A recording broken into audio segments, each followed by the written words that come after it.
Welcome to Hornbill TV. This is your anchor, Kekrazanyo Solo. You're now watching Newsroom.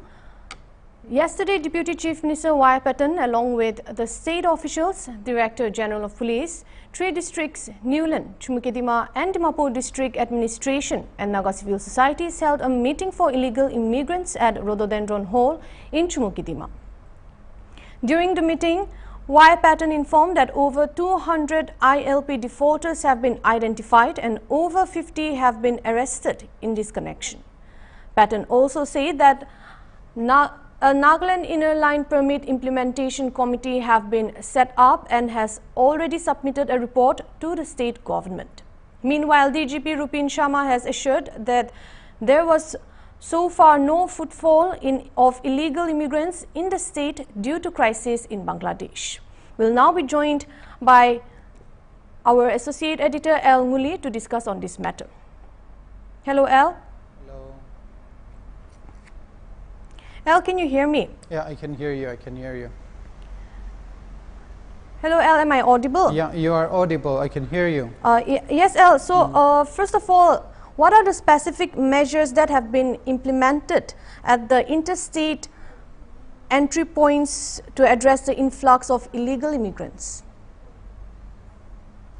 If we go by the 2019 order that was issued by the government of Nagaland, extending the inner line permit across Dimapur, or at least in the municipal areas, I think it was mandatory that there would be at least 2 or 3 checkposts for specifically for illegal immigrants who might try to enter Nagaland, and especially when we talk of police enforcement checking illegal immigrants or checking immigration customs, it was supposed to be at the railway station. And so far, with the controversy going on about why the government still has no ILP mechanism for Dimapur, I think it is obvious that there has been no such mechanisms in place. It is interesting that the government in the meeting yesterday had mentioned the viral video. Now, just imagine if that video was not circulated on social media, nobody would have thought that this thing has been happening for the past many years. This is not the first time. I remember way back when I was reporting for the Morong Express, we used to come to the railway station to have snacks. In the morning, you could see train lots of people from Assam or from wherever they are, coming in the morning, disappearing in the city, and then returning. Now imagine, because we don't have the mechanism that is specified by the ILP, these issues have been going on for a long time and will continue for a long time. I think, going by what we have seen in regard to the government's activity when it comes to ILP, I think this meeting will be just another one of those eye washers that we have been seeing for a long time. So, although they say that there should be an immigration check at all the entry points, we also should be having detention centers. For instance, we should have support teams. We should have personnel who are dedicated to immigration only instead of for general duties. So these are some of the mechanisms that ideally should be in place, but so far I'm afraid we don't have any such. All right, now that there will be increased surveillance, how will the increased surveillance and monitoring affect the local residents and travelers? Yeah, I think in regard to people visiting the state of Nagaland, and I believe most of them will be coming through the district administration that issues the ILB. So they will not be necessarily categorized in the group of immigrants who are illegal, because generally tourist permits are given visitors the prohibited area permit. They are the ones who get this these permits, and they are able to stay in the state for a specific period of time legally. But when we talk about enforcement, like I mentioned before, it's just more than checking non-locals at entry points. It goes beyond that, because say I was looking through the data from the previous several months, and they say that 93 illegal immigrants have been caught. But if I remember way back 2014 and 2015, when I did an investigative report on how much money is going out of Nagaland because of illegal immigrants and non-Naga laborers who are not citizens of the state, the number of illegal immigrants, and when we say illegal immigrants, we don't mean just non-locals. We mean people who are in the state without legal documentations, who are here in the state without permission of the state administration. So it was found that at least 80 to 70,000, or at least that's what the report said, 80 to 70,000 illegal immigrants were in Nagaland. And the Times of India, if I'm not mistaken, mentioned that there could be at least 2 to 3 illegal immigrants in Nagaland, adding to about almost 17 to 18 lakhs illegal immigrants during that time, and most of them were from Bangladesh. So I think the impact, of course, if we really enforce the ILP, the impact for the community will be, first thing, I think it's safer for us. And of course, there will be a lot more livelihood opportunity for us if we're talking about a positive impact.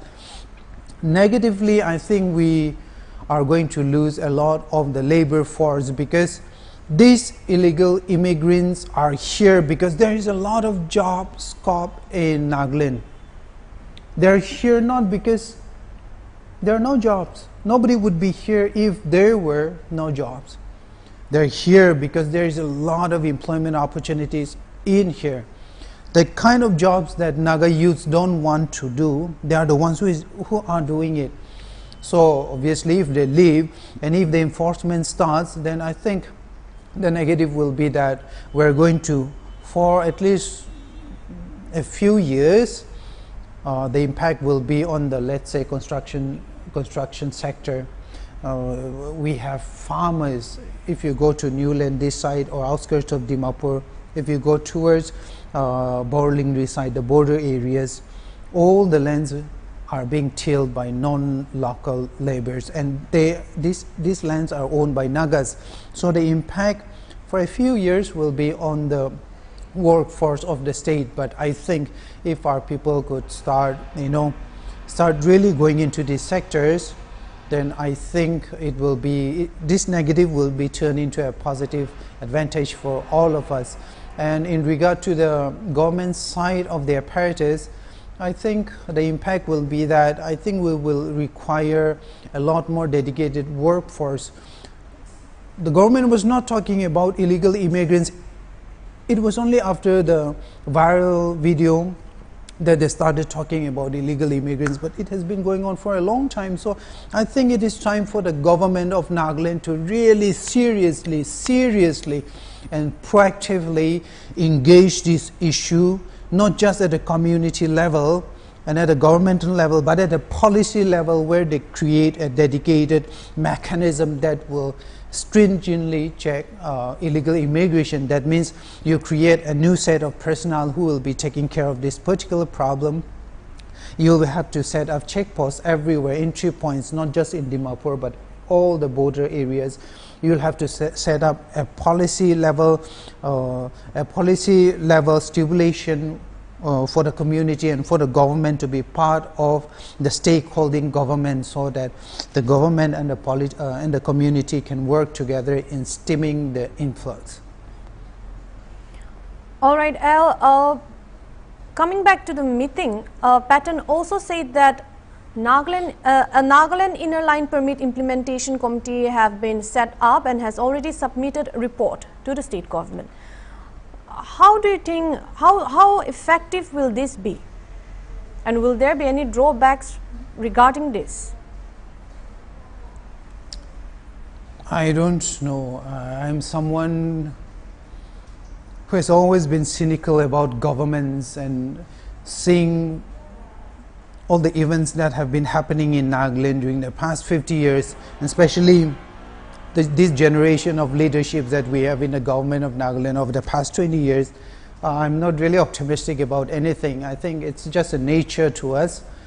But if at all they are really serious, then I think we haven't seen the copy yet, whatever report that the government submitted, but I think we will have to judge them, all of them, judge our leaders based on the outcome of whatever committee report that they have processed.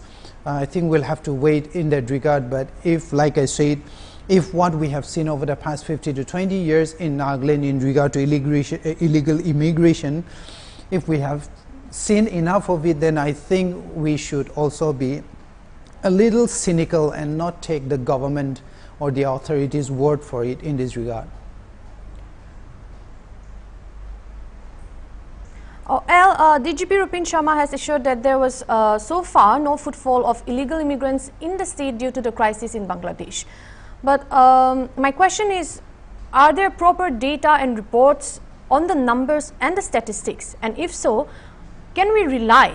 Is there any transparency? Is there proper transparency in the data or the reports? I don't know why the Director General of Police is saying there is no footfall of illegal immigrants. I built our house 3 years ago, and the laborers that were brought in to build our house had no Aadhars, they had no documentations, they had no ILPs. The guy who hired the extra hands were not from here. They were illegal immigrants, so I don't know where the DGB got that from. But one thing I'm very sure, is that there is no data.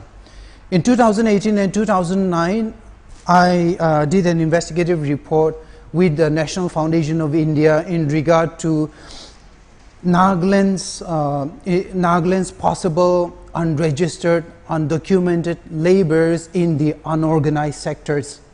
So there was no data. We don't know how many undocumented non-locals are here in Nagaland. We don't know where they are from. And if you go to a lot of places in Dimapur, you will see that the language they speak doesn't even sound like Bengali.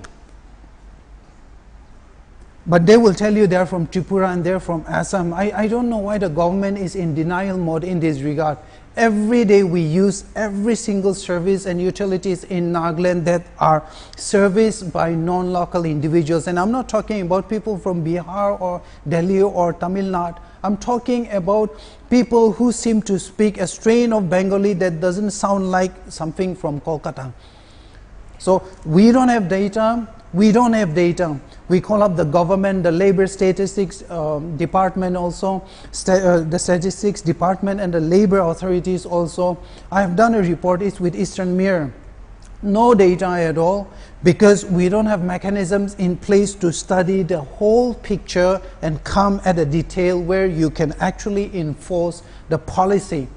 So we don't have data, and if at all there is data, then I don't think I will believe it, because if I'm not mistaken, there has, except for an economic survey way back 2014 and 2015, we have never had any data, no survey, no studies about the state of illegal immigration in Nagaland or the numbers and population. In fact, if you go down right here to the Thabas, you'll see a lot of people without ILP. So I don't know why the government is in denial mode. All right, Al, thank you so much for joining us and discussing on this matter.